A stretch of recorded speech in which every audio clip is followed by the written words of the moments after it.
¿Una pregunta?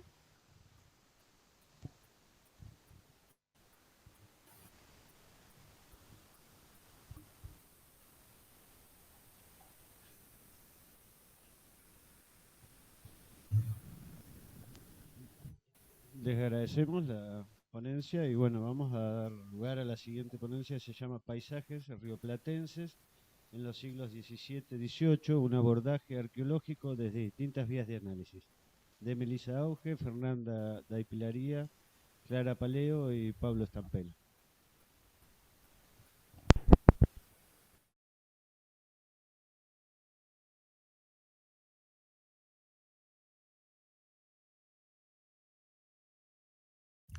Hola, buenas tardes. Somos Melissa Auge, Fernanda de Pilaría, Clara Paleo y Pablo Estampela. Somos de la Facultad de Ciencias Naturales.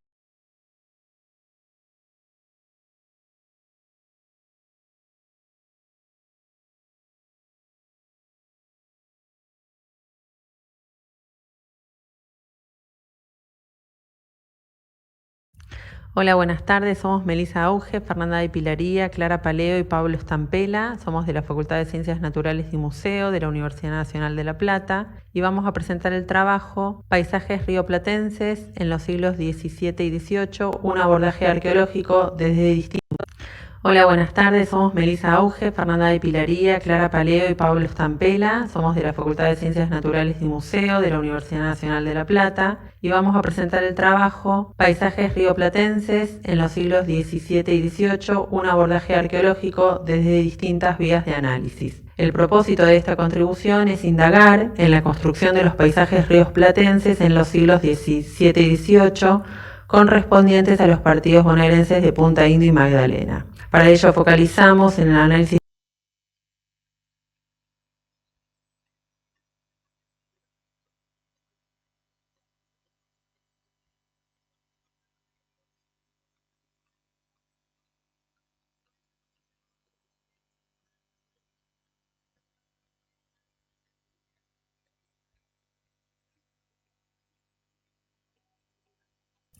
Hola, buenas tardes. Somos Melissa Auge, Fernanda de Pilaría, Clara Paleo y Pablo Estampela. Somos de la Facultad de Ciencias Naturales y Museo de la Universidad Nacional de La Plata y vamos a presentar el trabajo Paisajes rioplatenses en los siglos XVII y XVIII, un abordaje arqueológico desde distintas vías de análisis. El propósito de esta contribución es indagar en la construcción de los paisajes rioplatenses en los siglos XVII y XVIII, correspondientes a los partidos bonaerenses de Punta Indio y Magdalena. Para ello focalizamos en el análisis del sitio arqueológico San Clemente IV, particularmente en los cambios y continuidades respecto al manejo del entorno y la circulación de objetos, personas y saberes a través de vías de interacción social.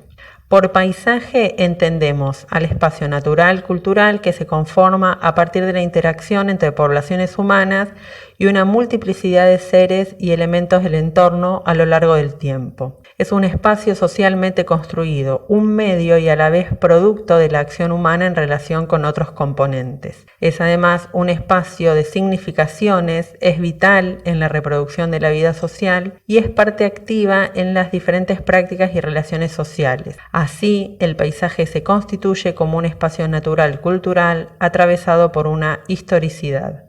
En cuanto a la metodología, trabajamos a través de la articulación e interrelación de distintas vías de análisis, contemplando los registros arqueológicos del sitio San Clemente IV y fuentes documentales disponibles para los siglos XVII y XVIII. Esta perspectiva nos permite abordar con una mirada complejizadora las relaciones sociales, sus lógicas, materialidades y espacialidades. Realizamos entonces el análisis del registro arqueofaunístico del sitio a través de la identificación anatómica y taxonómica, implementando medidas de cuantificación.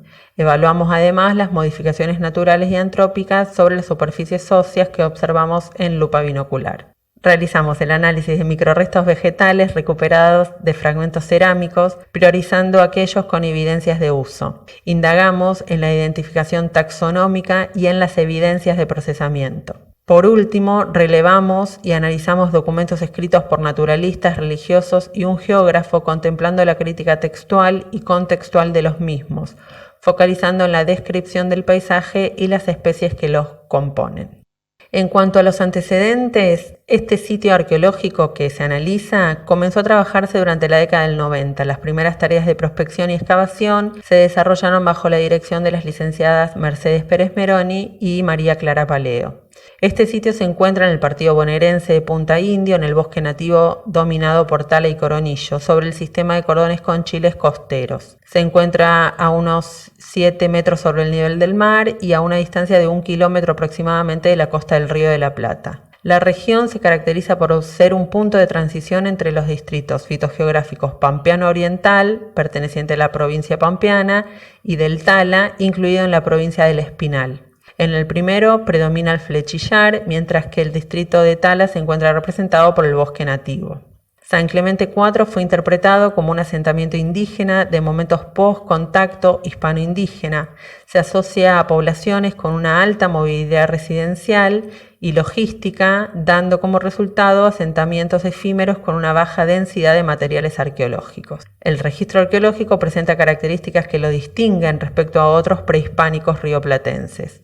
La manufactura cerámica es más expeditiva o con menos tiempo invertido en su confección, mientras que el registro arqueofaunístico se compone de especies características de la estepa graminosa y destaca la ausencia de peces, los cuales son abundantes en asentamientos prehispánicos. También se hallaron en asociación contextual restos óseos de vaca cimarrona que indican un contacto al menos indirecto con la población hispana.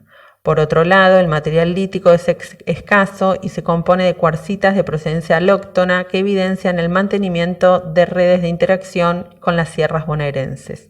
El sitio presenta una edad radiocarbónica de unos 340 años antes del presente, indicando una cronología de momentos tempranos de la colonización hispana en la región. Cabe destacar que hacia principios del siglo XVII este territorio se encontraba bajo dominio indígena. Desde el año 2022, en el marco de la tesis doctoral de Melissa Auge, realizamos una ampliación de las excavaciones en San Clemente IV, teniendo en cuenta metodologías de trabajo, tanto en campo como en laboratorio, que optimicen la recuperación de microrrestos vegetales y disminuyan las fuentes de contaminación. A continuación, presentaremos los resultados alcanzados a partir de la articulación de las distintas vías de análisis contempladas en este trabajo. El conjunto arqueofaunístico es el más abundante y presenta un muy buen estado de preservación. Identificamos cáscaras de huevo y restos óseos de ñandú, venado de las pampas, cuis, tucutucu, coipo, especímenes característicos de la estepa graminosa, entre los que destacan especies introducidas como vaca cimarrona y caballo. Observamos modificaciones antrópicas como termoalteraciones, fracturas intencionales, lascados asociados y marcas de corte. Cabe destacar que algunas de las marcas de cortes presentes en los restos de caballo fueron realizadas a partir de filos metálicos, lo que evidencia la presencia de objetos novedosos para la región. Asimismo, algunas vértebras del ejemplar de caballo fueron datadas, obteniendo como resultado una edad de 180 años antes del presente, lo que nos indica una ocupación más prolongada de lo que pensábamos inicialmente. El conjunto cerámico se encuentra altamente fragmentado, con características generales similares a las presentadas anteriormente. Se observa una alta frecuencia de fragmentos lisos, siendo escasos los que presentan superficies con decoración incisa y o pintada o superficies brunidas.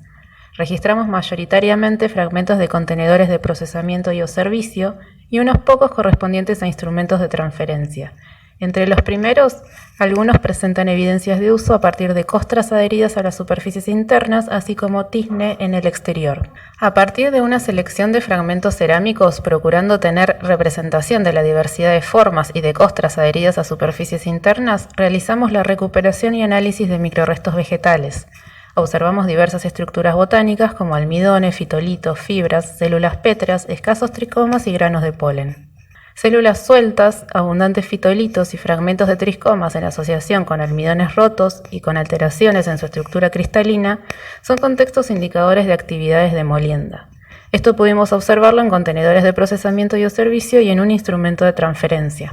Estos estudios permitieron indicar el uso de plantas nativas silvestres como posiblemente brotal o papa del aire y nativas no locales como algarrobo. Además registramos plantas domesticadas americanas como maíz y provenientes del Viejo Mundo como trigo y o cebada.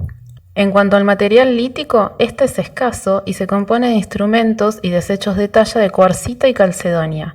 Dichas materias son de procedencia alóctona y habrían sido transportadas desde el sistema serrano de Tandil o Ventania, probablemente como núcleos que luego se tallaron y manufacturaron en la costa rioplatense.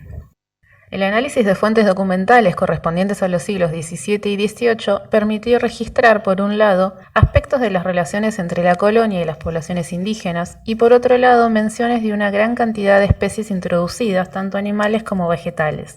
En cuanto a las poblaciones indígenas pampeanas, en la fuente se incluye bajo este término a diversas poblaciones como a serranos del volcán, serranos de las cabezadas del Sauce y también aucaes. Cardiel sostiene que los indígenas conocen la lengua española y que por lo general se vinculan directamente con gente de servicio, negros, mestizos, mulatos e indios. El análisis de fuentes documentales también advierte sobre la presencia de bosques de frutales introducidos en los alrededores de Buenos Aires, principalmente duraznos, naranjos e higueras, cuya madera se usa como combustible y su fruta para elaborar distintas bebidas y comidas. Escritos como los de Azara y Cardiel ponen de manifiesto que hacia mediados del siglo XVIII, los cardales y el ganado cimarrón ya eran un fenómeno constitutivo del paisaje pampeano hasta el río Salado. También registramos el machacado y fermentado de algarrobo para hacer chicha, que Azara menciona asociado a indios y gente pobre. Se mencionan también pequeñas plantaciones de maíz en la campaña bonaerense, principalmente relacionadas a poblaciones indígenas o a su uso como forraje. Otra de las plantas cultivadas en la región es el trigo, que se menciona como importante en el comercio y en la alimentación de las clases altas. Observamos también el uso de vegetales como bienes de intercambio con poblaciones indígenas, rol que cumplían el tabaco, la yerba, la vainilla y frutos secos como higos y duraznos. En cuanto a las consideraciones finales, los resultados obtenidos respaldan las interpretaciones realizadas con anterioridad por el equipo de investigación. Sin embargo, los nuevos datos permiten postular una ocupación más prolongada del sitio que llega hacia fines del siglo XVIII, momentos en que el área era lentamente incorporada a un dominio colonial efectivo. Se considera que podrían haber sido reiteradas ocupaciones de periodos cortos de tiempo y realizadas por grupos pequeños. En San Clemente IV se dieron grandes cambios en la construcción y uso del paisaje respecto a tiempos prehispánicos. Por un lado, se observa el aprovechamiento de especies faunísticas y vegetales introducidas como el caballo, el trigo y o cebada y posiblemente vaca cimarrona. También la implementación de objetos metálicos en prácticas cotidianas indígenas. En este sentido, los cardales y el ganado cimarrón se erigen como nuevos elementos característicos de los pastizales pampeanos. Este sitio indígena se encontraba inserto en redes de comunicación en los que circulaban bienes, saberes y personas asociadas a la colonia en expansión. Por otro lado, también se observa el mantenimiento de vías de circulación prehispánicas que vinculan la costa rioplatense con el interior bonaerense. La disponibilidad de nuevos recursos y las evidencias en el registro arqueológico de su aprovechamiento, así como la ausencia de otros característicos de los asentamientos prehispánicos, como por ejemplo peces, podrían indicar el desarrollo de nuevas estrategias de construcción, uso, manejo, organización y significación del paisaje. Es relevante mencionar que durante la ocupación del sitio se emplaza la reducción indígena San Juan Bautista y comienza el establecimiento de las primeras estancias en la zona. Asociado a estos establecimientos se ha documentado un incremento en la diversidad biocultural, resultado de la introducción de especies y relocalización forzosa de población indígena. Para sintetizar, todo este recorrido nos permite observar al paisaje como un espacio natural-cultural que evidencia cambios respecto a tiempos prehispánicos. La modificación de estrategias y prácticas tradicionales costeras se aprecian en el registro arqueológico a partir de la abundancia de recursos del pastizal pampeano, mientras que los peces están ausentes. Asimismo, las características del sitio indican una alta movilidad residencial, diferenciándose de asentamientos más estables de periodos prehispánicos. Además, la incorporación de nuevos objetos, personas, plantas y animales comienzan a modelar una nueva y compleja trama de relaciones que conforman el paisaje rioplatense. Muchas gracias por su atención. Lamentamos no estar de manera presente en las jornadas, la situación socioeconómica que atravesamos nos lo impidió. De todas formas, celebramos este espacio de encuentro, intercambio y generación de conocimiento. Creemos que hoy es primordial sostenerlos y defenderlos. Si les interesa saber más sobre nuestro trabajo, pueden escribirnos en nuestras redes sociales. Nos pueden encontrar como Arqueología Rioplatense y LEVA, Facultad de Ciencias Naturales y Museos.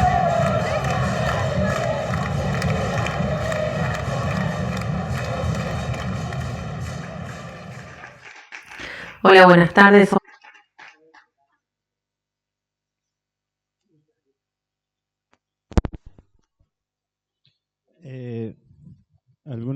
Bueno, gracias ¿Están las chicas del otro lado?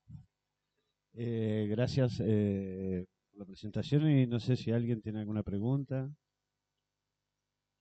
comentario. En público, por favor. La Así. vainilla es mesoamericana, entonces, a ver de qué vainilla estamos hablando. Vieron que va para todos lados lo mío. No me ensaño con nadie. No, acá la vainilla, si mal no recuerdo, aparecía también asociada ahí al tabaco y también revisando ahí a Sánchez Labrador, hay como diferentes especies de vainilla. No sabemos cuál especie es, ¿no? Pues la fuente documental tiene también eso, pero hay por zonas, cuando él anduvo por ahí por Santa Cruz de la Sierra, hay otras especies del género vanilla, digamos, que también tiene las propiedades esas que se puede llegar a parecer a una vainilla mesoamericana guardada por mucho tiempo, digamos, como que pierden aroma, pero son chauchas que no son tan potentes, pero que tienen ese aroma. El tema vainilla es chaucha, es una vaina chiquita. Entonces andás a ver para mí, si es la especie, si es un género, es una especie de vainilla o es cualquier otro fruto condimenticio. Claro, bueno, eso es lo que tienen también las fuentes documentales y el tema de que por ahí acota un poco ahí el repertorio de plantas como para ver qué es lo que aparece también ahí en el registro arqueológico. Digamos. Esto se encontró solo, digamos, en las menciones etnohistóricas. Sí.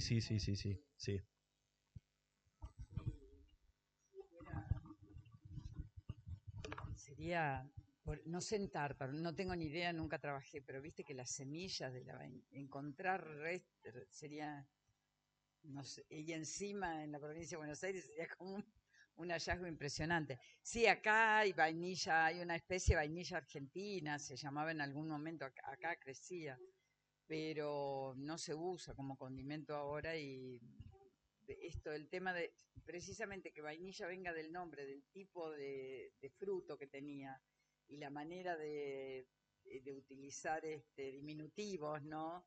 Hace pensar en eso, en una vaina chiquita, no necesariamente el condimento.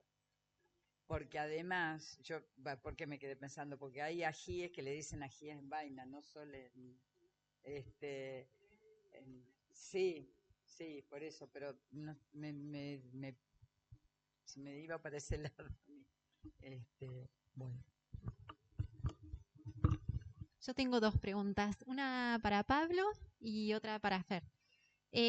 Para Pablo está claro, digamos, a través de la materialidad, la red de relaciones, digamos, tanto con otros grupos a lo mejor hacia el interior, esto de ir a buscar la materia prima de las cuarcitas en las serranías, pero también toda la incorporación de los materiales coloniales, ¿no?